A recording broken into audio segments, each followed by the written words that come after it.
Je le répète, les gens invulnérables n'existent pas. Même quand on est autonome, on est vulnérable, c'est-à-dire qu'on peut être fatigué ou blessé à un moment donné ou à un autre. Alors bien sûr, il y a des gens qui se relèvent mieux que d'autres. On n'est pas tous égaux dans notre capacité justement à traverser nos vulnérabilités. Et c'est toute la question de la résilience. Alors, je ne vais pas rentrer dans le détail de ce qu'est la résilience, cette capacité justement de rebondir, de se relever. Dans la métaphore que j'ai employée lors de la dernière chronique du culbuto, de la petite poupée qui est lestée par du plomb, où l'on voit que si on donne une pichenette, elle se relève et elle se remet dans son axe, on voit là quelque chose qui est très important dans la capacité de résilience, d'assumer sa vulnérabilité, c'est ce que j'appelle être dans sa base.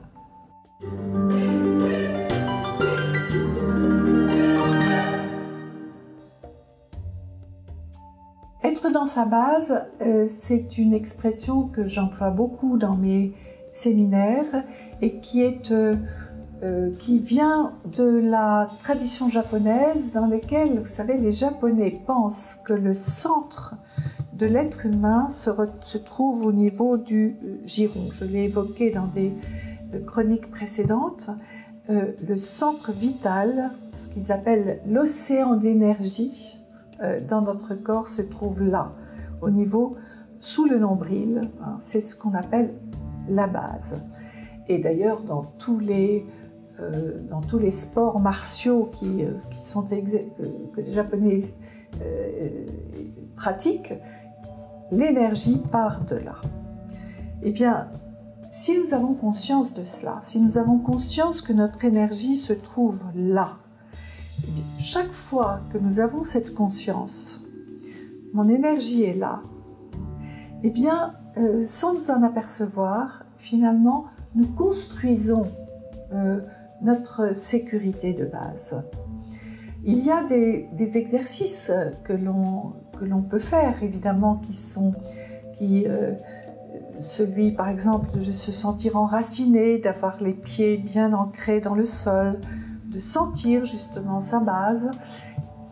Si vous en faites l'expérience, essayez dans un moment où vous serez peut-être déstabilisé un peu, où vous aurez peut-être une émotion qui vous traverse, vous ne vous sentez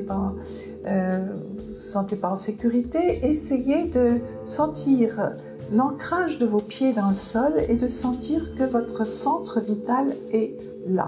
Pas dans la tête, c'est pas dans nos pensées que se trouve notre sécurité. Notre sécurité dans notre corps, elle est bien située au niveau de ce que les Japonais appellent le hara et que moi j'appelle la base. J'évoquais donc ces exercices qui permettent d'être dans sa base, donc ça veut dire que ça peut s'apprendre. Personnellement, j'ai découvert des exercices très intéressants dans la formation que j'ai eue il y a 20 ans, une formation d'aptonomie, c'est-à-dire l'aptonomie, c'est la science du contact.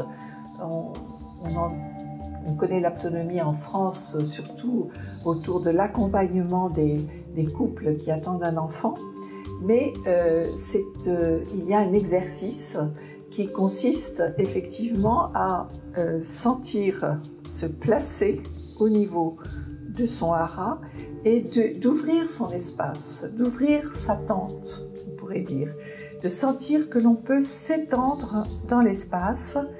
Et quand on fait cela, curieusement, on se rend compte qu'on devient beaucoup plus calme, que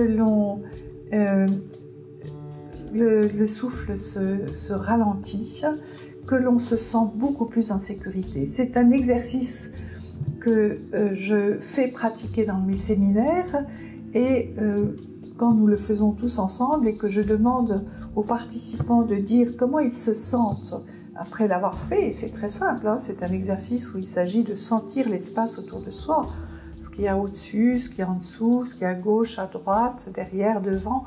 C'est très simple. Toutes les personnes emploient des mots qui montrent qu'elles sont plus sereines, qu'elles se sentent plus calmes et qu'elles se sentent plus en sécurité.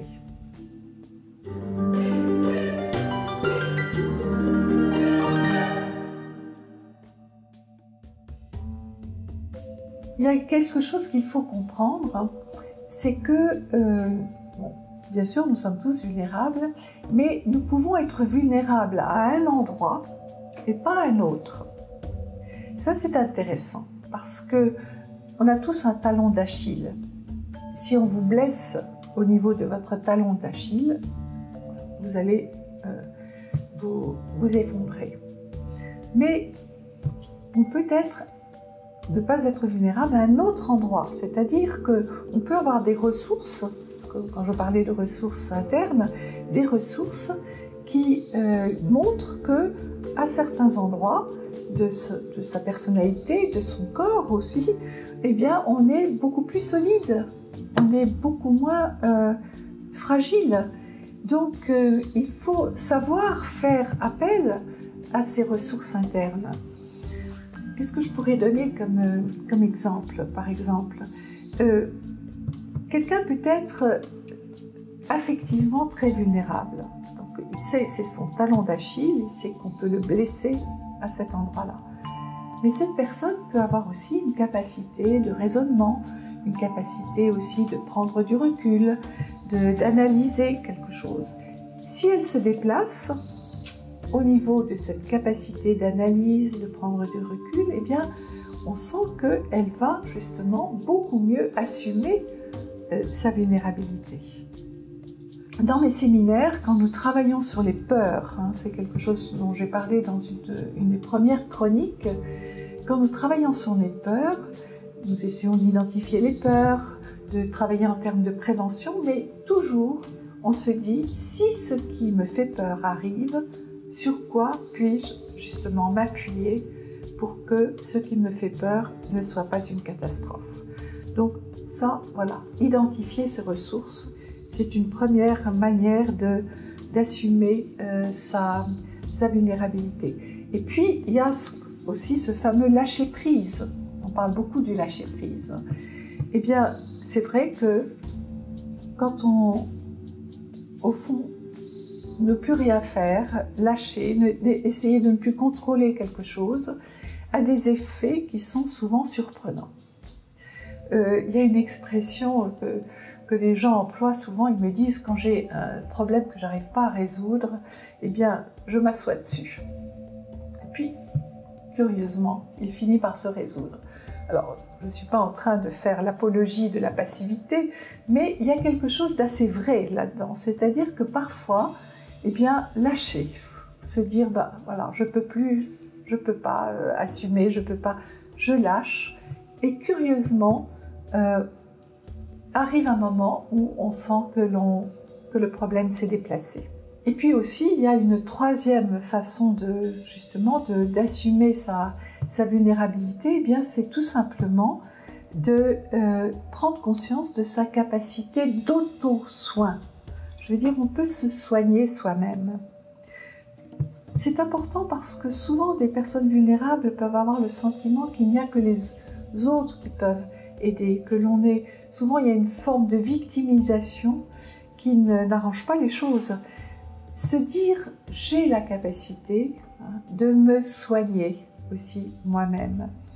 C'est très important, cette conscience de l'auto-soin.